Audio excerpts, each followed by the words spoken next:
Hey guys, welcome back to Andy's Dinosaur Reviews, and today we are back with the final of the new Wild Roars for Jurassic World Rebirth from Wave 2. You can see we've got a brand new version of the Ankylosaurus, and it does actually look pretty nice. As far as the packaging though, it's pretty much the standard. No real surprises as far as that goes, but you do have the checklist down here showing off all three of the other figures that we have already reviewed. So if you wanted to see these guys, check the channel. There are reviews for all of them. So let's pop this box open and check it out. So here is our new version of the Ankylosaurus, and I will say it looks like it probably has some parts of the old figure, but definitely some parts of a new version, which is definitely a plus for this one. Specifically, the body definitely feels chunkier and more impressive. But when you start here in the head sculpt, you can see the head sculpt looks really good. The fine detail looks really nice. You've got the nostrils sculpted out, some nice large scales, and then of course those very much so heavily armored scales up here on the top of the head of the dinosaur. We have a nice orangish tone that moves through a bit of the face and then kind of breaks up as you move under the eye. You have a brown for the majority of the head here for this dinosaur. The mouth is in a closed position, but we can see the beak, and the beak is sculpted nicely. The eyes are painted with a yellow, but unfortunately we don't have a black pupil. Again, the pupil is the dark brown tone. However, we do have the spikes here on the head painted, which is nice, painted with a black or a very dark gray.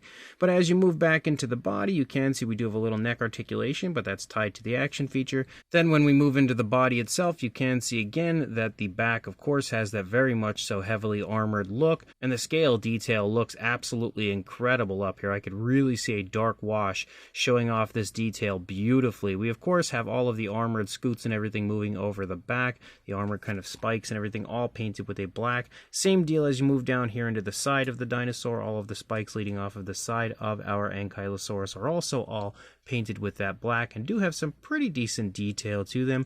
You can obviously see the seam and everything where it's connected, but that's how these Ankylosaurus figures have been the entire way through. But what's good about this one is I feel like it almost has a fully painted look, because as you move out into the tail, you can continue to see that dark brownish tone. It's not even that dark, it's like a chocolate bar brown. But as you move further out into the tail, you can see leading into the club tail, we transition to a light tone of color. So we do have, color from head to tail on the Ankylosaurus, which is definitely nice. As you move down into the side, you basically have like a light sort of a tone down here that does, again, have a very different appearance to it compared to what we see on the top, because we've got a light tone down here, much darker look from up here.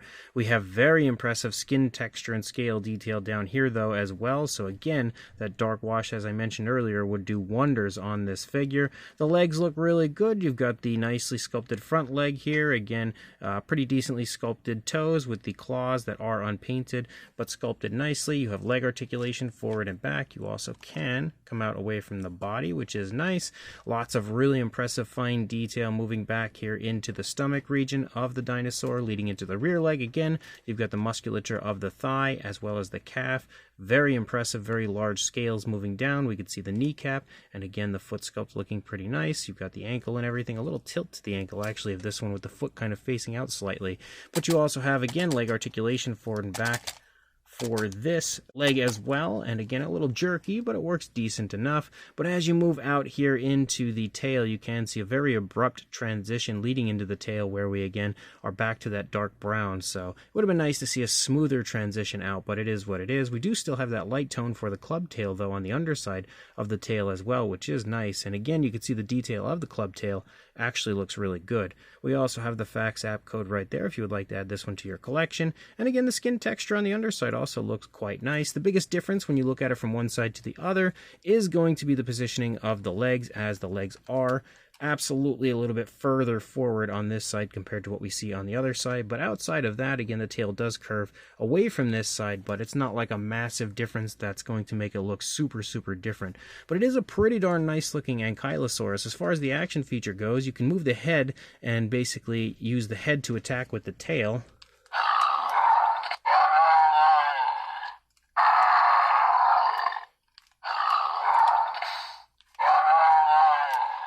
Or you can go move the tail